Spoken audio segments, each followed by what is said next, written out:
in terms of use, that's the point that I wanted to explain, or that you get clear. An overdraft ideally is for your working capital. Things that, okay, now I need to buy stock. I need to buy stock of 200,000. In my account, I only have 50,000. When you have an overdraft, you can go and borrow that 200,000 from your overdraft. Once you use that money to buy stock, we all know, if you're in business, you know, when you buy stock, stock is not going to stay. You then convert that stock into sales. You sell the stock. When you sell, you're not going to sell at a cost, but you sell at a profit. Meaning, part of the money that comes from the sales is enough for you to go back and put back where you borrowed or where you offered to. So that's the difference in how you use the facility is different.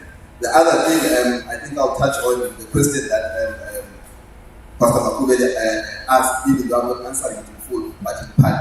When your credit profile, when the banks are running after you to give you money, one of the things that you want to secure is something like an overdraft, because we won't give, when you are in the red, no one wants to give you, no one wants to touch you, but while you are still good, have an overdraft, let it sit. You don't pay interest on an overdraft if you haven't used it. So that's a good thing to have. While your profile, when you fix your profile, your credit profile is good, your financials are alright, we are running after you to come and give you money. Take your overdraft, have a limit, and let it stay. If it's sitting there, you don't pay anything for it until the day you dip into it. And when you dip into it, use it for something that you know is going to be paid then. Because you don't want to have an overdraft where every time your account is perpetually in the negative, even if you allow you to. Because one, you're paying interest, and normally the rate is a little bit higher. Alright, so that's the difference between the two. Then the term loan, the other advantage for why you want to go for a term loan, this as an overdraft in terms of purpose.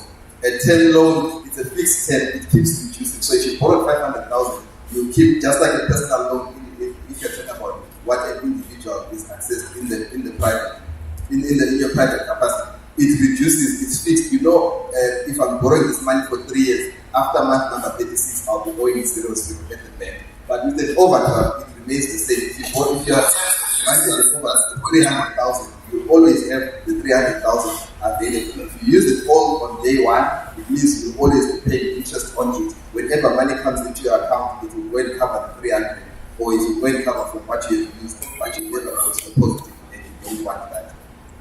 We can go to the next slide, other options that you can look for. You can also get a business revolving loan. A business revolving loan is basically a loan similar to an overdraft, in that you are given a facility and it has the ability to go to the negative. So if you have a business revolving loan of 100,000, for example, it means you can keep borrowing back from that 100,000. The difference is you need to pay back a portion before you can borrow again.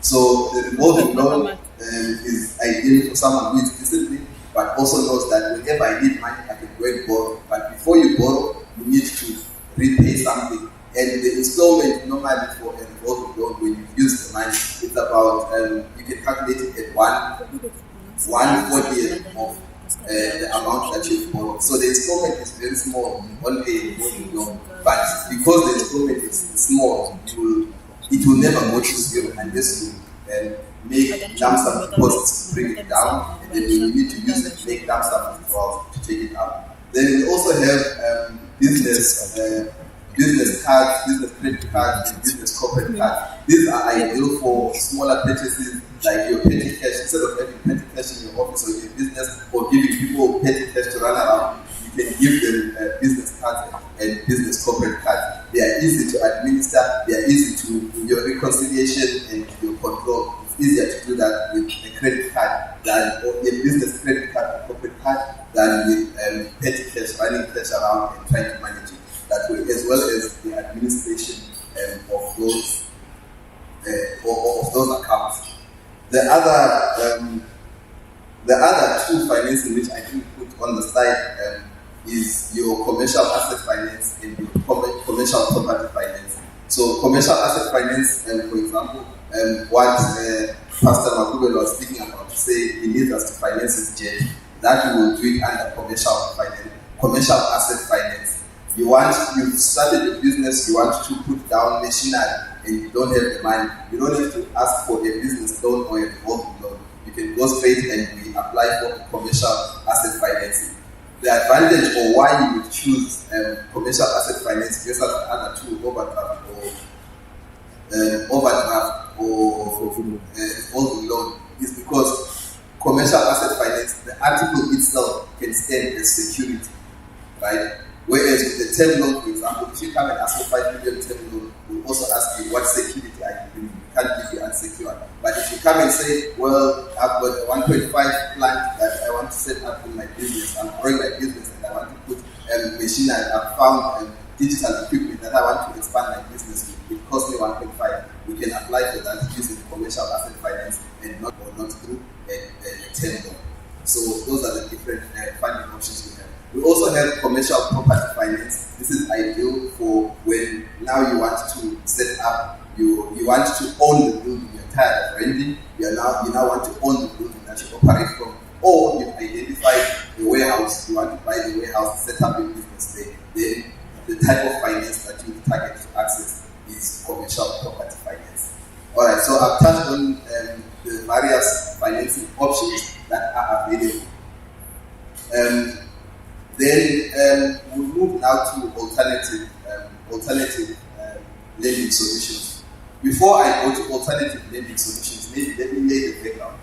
Why you need alternative lending solutions, or how you would benefit from alternative lending solutions. Alternative lending solutions provide access to finance opportunities to SMEs with profitable businesses that do not qualify for finance as a result of a lack of or insufficient collateral and security. So once again, we're talking about the issue of security. So maybe to add background, and maybe that's the question that we had, and why probably in a session like this we had a start talking about how to access finance. Every business person and every business needs access to funding, but at the same time, the greatest challenge is you struggle to get that funding. And there's a lot of research and a lot of studies that have been done. And the number one reason, or the top reason why SMEs and SMEs struggle to access finance is that they don't have security. You go to a bank or you go to any institute that gives money, one of the requirements for you to get money is what security are you giving? Okay, you're applying for this 2 million rand. What security, what tangible thing can you give us?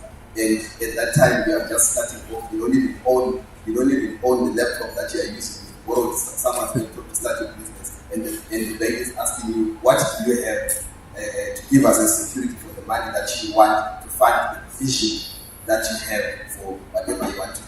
So that's when alternative lending solutions comes as an answer to that kind of challenge. There is also other reasons or other obstacles that or barriers that are found which also limit a person's ability or a business ability to access funding, especially through banking. But the number one reason is lack of security or lack of collateral to offer the bank. There's others that I'll talk about as I go and explain on the next slide about the requirements. What do you require to have for you to be able to access, or what are the application documents that are required to apply for funding? We can go to the next page. So under alternative lending solutions, so this is when you've gone to the bank, you've applied, and they've told you you qualify or you tick all the other boxes of access to finance, but you don't have security to give them. This is when now we end up with alternative lending solutions. So at the moment we have four categories where we finance under alternative lending solutions. The first one is the agri-BEE finance option. This is for primary agriculture. So if you are in the primary agriculture business, you ideally want to access this alternative lending through our agri-BEE financing option. We also have the automotive finance option. This is for people that are in the automotive aftermarket industry. Your tire fitment and all the others, auto mechanics or your spare shop, all of those fit under the automotive finance option.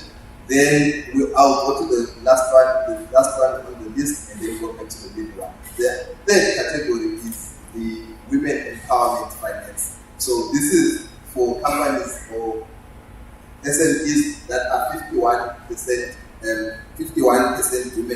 51% plus women owned. You can apply directly to the Women Empowerment Fund and get something and try to get something through alternative lending. Then, if you don't fall under any of these three, so you're not in agriculture, you're not in automotive, you are not a woman, or your business is not 51% owned women, then you can try and access through the empowerment finance. That one is more or less general. So that's where, if you can't fit in the other three categories, then you can access funding through the empowerment fund. Then, what are the benefits of this kind of funding? The benefits, firstly, is that it makes it easy for you to access funding without security, as I've mentioned. And then some of these options that I've mentioned, they have rebates or grants that are available within them.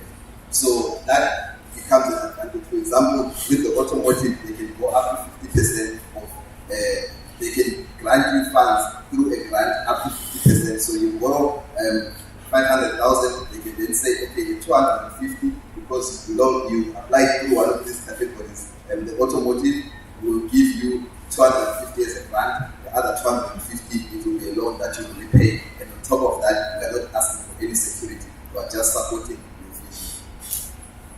So those are some of the benefits. Now, I've just mentioned the options. What can you access? What are the benefits? Now, let's talk about, for you to access, what do you need to have? And this is where we start falling off the wagon. This is just the basic, it's not exhaustive of what you need, but the 4 pillars that you need to have. Firstly, your business should be profitable. So you cannot be granted finance if the business that you are asking us to fund is not showing any profitability. So that's the first thing. Even you yourself, as you assess your business, as you put your things together before you approach anyone, for that matter, not even a bank, even a potential sponsor, one of the first blocks that you need to make sure you tick is, this business that I'm in, is it profitable enough? Are the numbers showing a profit? Because that will make your business attractive to sponsors, to funders, and to banks. The other part that we look at, especially under alternative lending solutions, is your expertise. I heard Apostle was giving advice to the lady in security to say you either need to be a security guard yourself or get someone to be a security. That aspect is not only important for getting tenders and jobs. Even the bank, we also look at that. As you come with your business, you're saying you're in business and security, you're looking for money. Okay, you can see the numbers, they show you're profitable. We also look at expertise. There must be a director in there, or there must be someone in the business on the ownership side who demonstrates expertise in what you're doing. You can't come and apply for agri-BEE financing, and then when we check, all of you are mechanics, you know nothing about farming, but you are here applying for money through the agri-BEE finance because you heard that there is some funding available without security. So we also look at the expertise. In other circles, we call it the jockey. Who is driving this ship, or who is navigating this horse that we are about to bet on? Because the jockey, as much as the horse is trained to run, the jockey that is jockeying the horse also needs to know. We also have to have confidence in the jockey. So if the jockey is shaky, then we might be a little skeptical to finance you. So that's a box that you would need to tick. You would also now, I can't see my phone. Yeah, no, it's very very blurry.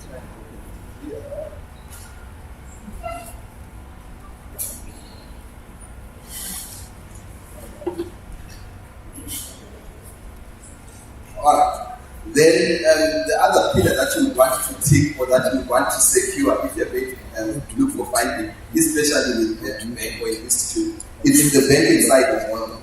You need to have a banking account. And I'll also explain when I get to the required documents to apply. You need to have a banking account. And I remember twice when Pastor Mkobera was speaking and answering his Q&A, he kept asking, does the business have a bank account? Do you have a bank account? That step is very, very important. And I'm not saying it because I work for a bank and that's where my bread is buttered. But anyone that I meet and they're talking about business and they want to access finance, or they're just talking about growing their business, one of the things that you have to is a must-have, is you need to have a banking account. Yes, my salary comes from this, so I'll talk about it. But also, all the things that we're talking about, Apostle mentioned in his fourth point. Pastor mentioned in his presentation, the fourth point, he said discipline. It's difficult to be disciplined without the account. The account will help you to be disciplined. You put the money in the account. We are also able to see for your record, your track record, your credit profile is through the account. When we see your behavior, when we see how the money is coming in, how the money is going in, how much is going in, how much is going out, it helps us to determine whether we can fund you or we can't fund you. But from your side personally, it helps you to have something in place that can structure you and create a discipline. Then you can talk about things like whatever money that my business makes, it must just touch the bank. That will also help you when you're now asking for funding. One of the questions that we ask for, we use to measure the size of the business. We ask a business, an entrepreneur or a business person, what is your turnover? How much does your business turn over? Because then we are able to establish how big your business is.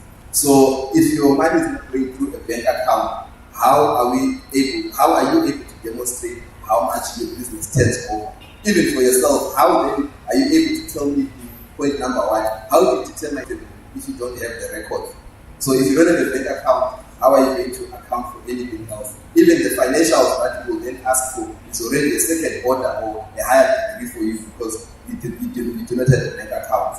So bank account it may look like a simple and small thing, but actually it is the beginning of big things. When you're starting your business, registration is important, bank account on the side, and you are on track to get some. Then the other pillar on lending.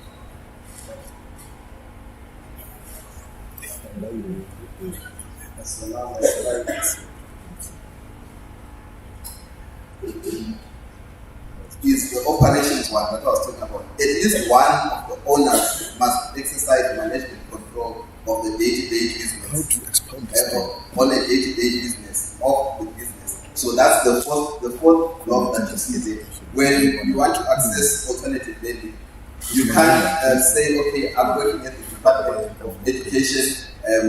We want to access money through women empowerment, and then when we look at the structure of the business and the day-to-day running of the business, when you go to Department of Education every day, you are leaving the business to some people who have no vested interest in it, in terms of it's just being run by you, people that you've employed, and you don't have skin in the game in that business, or one of the directors doesn't have skin in the game. For us, the people who are borrowing you will be a bit skeptical to give you money, because now you want us to take a risk that you are not even willing to invest time in it, or either of you is willing to invest time in it. So those are the four basic blocks under alternative lending, but I've tried to extend and explain how it affects any lending that you do with the bank, because I don't want to limit my presentation just to what is here. I'm also cognizant of the questions that have already been raised in the floor. Alright, this slide now talks about the required documents. So to access funding, these that are listed here are specifically for alternative lending, but I'll go through each of them because whichever lending you will do, whether at ABSA, whether you're applying for alternative lending, whether you're applying for an overdraft, or you go to Capitec, or whichever place. Sorry, just to interject, we can't see anything again on the screen. We will require that you list them, and then you guys must have time to write them down. And then the presentation will be with Muruti. He's gonna distribute to the tech group so that you can all have it, because the words are very, very small. So if you can just slowly, especially there, because it's important, just list them and then people will.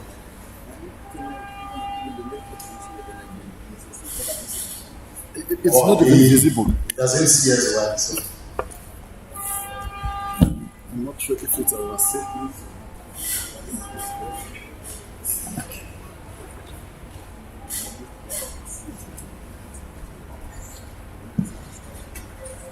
can borrow you my glasses.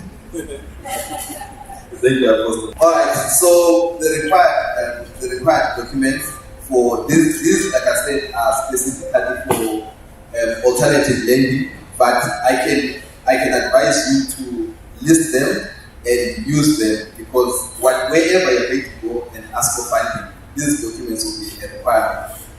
Or this pack of information you need to have if ever you're going to access any funding.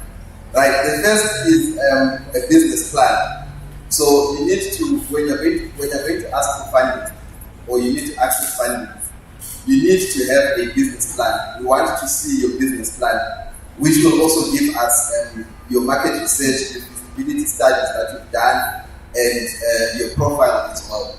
So sometimes people ask, why do you need my profile? I'm only here to look for money. Just check my bank statement, that's enough, and tell me whether I qualify or not. But a business plan tells us everything. It was interesting that as the previous speaker was speaking, the things that you are speaking about, I could see where they fit in everything that I was going to speak about. So the business plan is also important. It tells us the very thing that we're looking for. That vision that you mentioned, we also look for it, even though we're a bank and we are looking at funding. Your business plan tells us your vision. It tells us whether you're passionate or not, whether you're disciplined or not, whether what you want to do will work or not. So number one, you need to have a business plan and attach your profile, do your feasibility study to check, do a litmus test whatever you're trying, and see, will it make sense, will it make business sense, will it make financial sense, will it succeed, is it likely to succeed? We want to see all of that in your business plan. The second thing is historic financial information. So this is normally for existing businesses. So this is not what we ask from a startup. But if you're already in business or you've traded, we want to see your financial history. This again links back to your bank account. You will not be able to demonstrate to us effectively your ability or your financial history without a bank account. Even if you say, okay, no, I'll go to the accountant for them to do my financials. They'll ask for 6 months bank statement, 12 months bank statement. And you give them the statement, there's only 5 transactions. The 5 transactions, one day you got money, one day you took out the money, the other day it was the monthly fee, you got money, you took out money. So the whole 6 months it was only 5 transactions. There's nothing much that the accountant can do for you in that instance. What does it come back to? It comes back to your discipline again. So these things are interrelated. You can't separate them. It comes back to your vision. I mean, you can't convince me that you have a vision, you are passionate about your vision, you are diligent and disciplined, but you only have 5 transactions that can happen, and today you are asking for money from an institute, or you are asking for money from somebody else. So financial history is important, and that history will only come when you have a bank account. So what I normally advise people is account for every cent that comes in to your business. Let it go through the account first. Don't have transactions that you sell something, you get money, you put it in your pocket, before you get home, you pass through checkers, you buy whatever you're buying, you go home. Then tomorrow morning you start again. At the end of the month, you will not even see where your business is going. So the discipline is gone, the history is gone, and then the next thing it will be banks don't want to fund, or people that are supposed to be funding us don't want to give us money. You can go to CFA, CIDA, IBC, wherever, they will ask for the same things. And even investors, if there's private investors, they will want to see. So that record is very important. So you need to provide us with your financial history. If you are already trading, if you are about to start, then the next item is relevant for you. If it's a startup or you've just started, not trading for a long time, we need cash flow projections.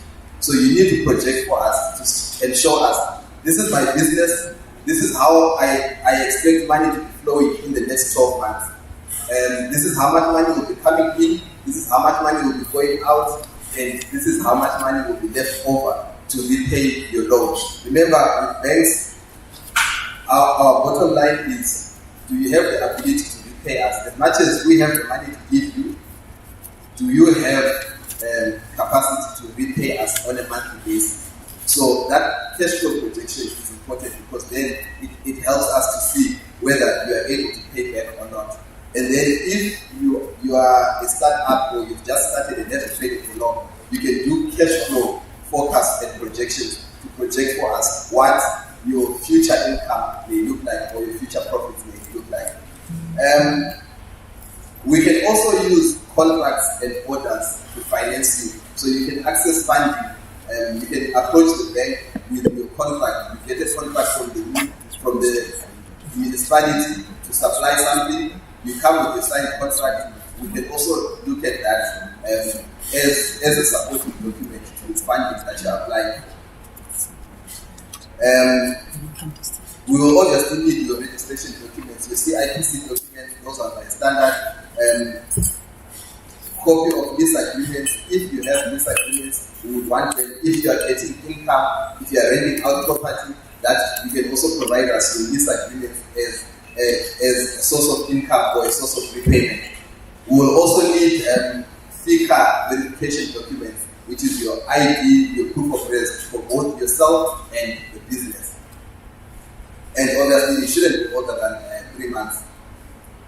If you are going to access, let's talk about commercial asset finance, you want the jet, you want to buy a market for your business, you need to provide us with a quotation of what you want to buy. So you can't come to the bank and say, hey, I want to buy a bag, my business is growing, I need to transport my chickens from my house to the market, I need a bag. You need to come to us already with a quotation to say, I've gone to Toyota, I've seen how much the bag costs, here is my quotation or my offer from Toyota dealership. This is the bucket I want. Can you finance it? So if it's going to be an asset or equipment, give us the quotation. If it's that plant that I was talking about, you found a digital plant that you want to set up in your business to expand your business, give us the quotation. How much is it?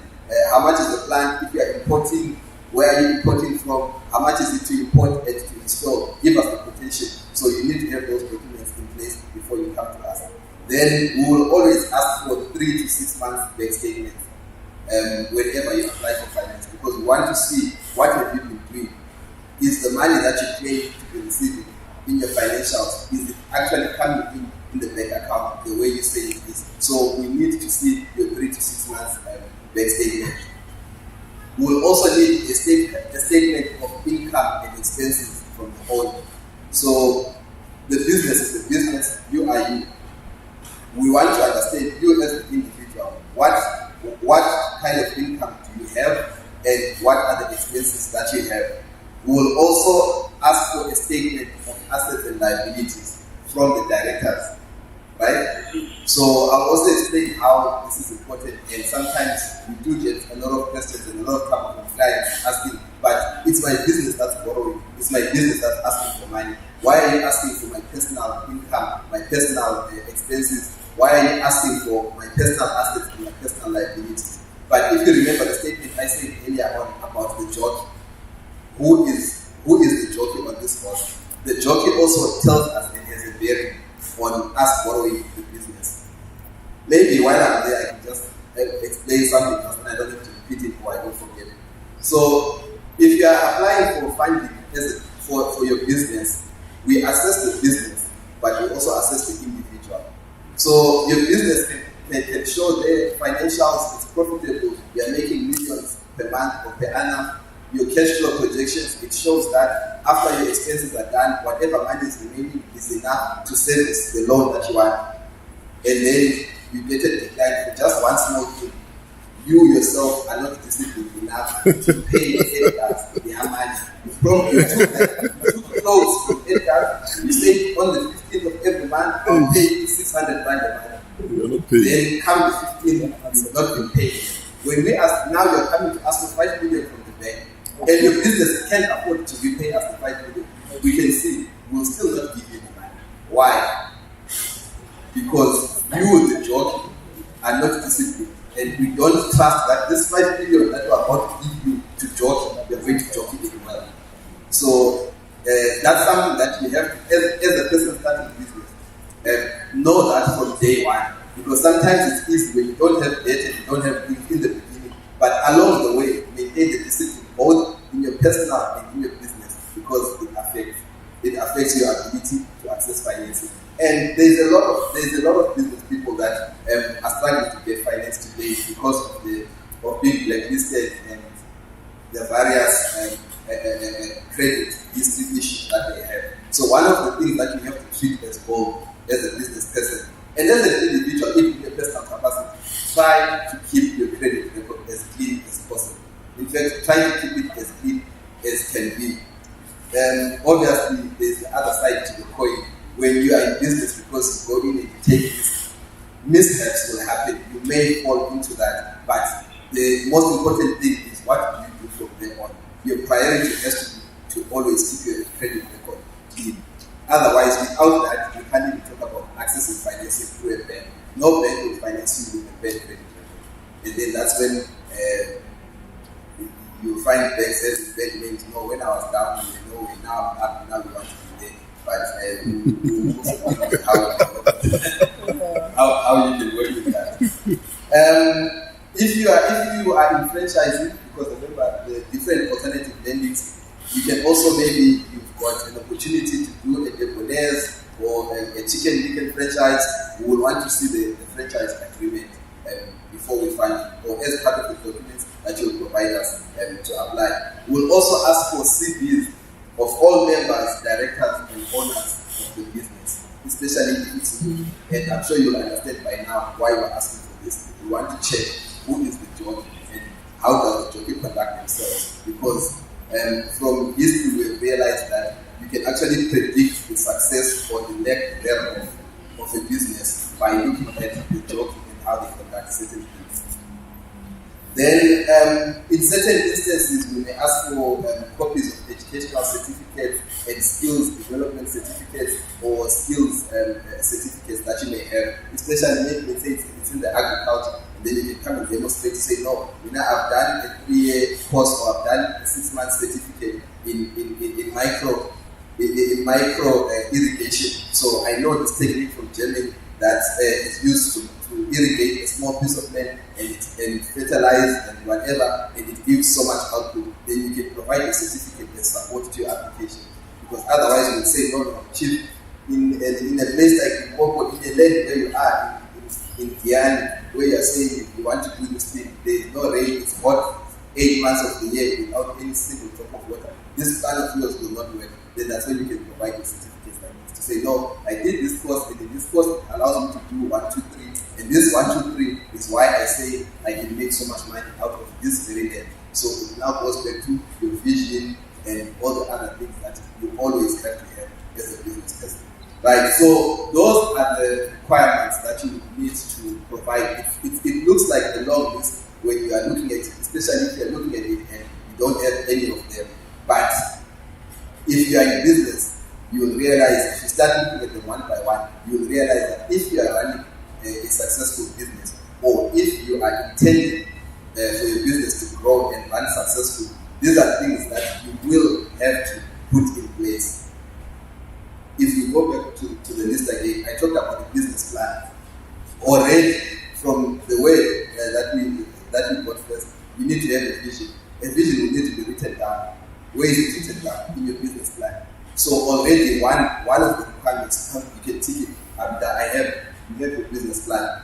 Historic financial information, we've already spoken about the bank account. The next step from bank account is after 12 months of trading, which is a financial year, take your financials, go to your accountant and ask him to do financials for that year for you. Then when you have that set of financials, now you have your bank statement, you have your bank account, meaning you have bank statements, you have your financials, you have your business plan. You are already in line to ask for funding from any institute that offers funding.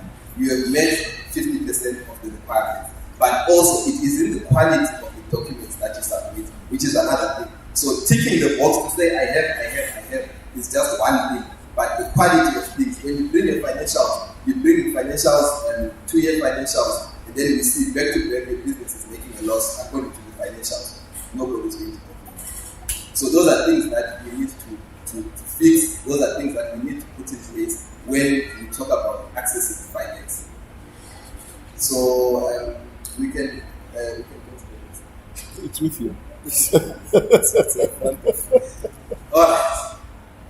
Next slide, I want to talk about the accounts that we have. I think I've emphasized and I've laid the foundation of why we need to have an account. So at times you may ask, or you may look unrelated to say, look, I came here to learn about how to go into business and how to access funding, and now you're taking me back to opening an account. I know about accounts, but unfortunately the reality now is you do need to have an account, and I'm going to show you the various accounts that you can have. The first one that we have on the screen, because you can't see it, it's we call it a business evolve account, business evolve core account.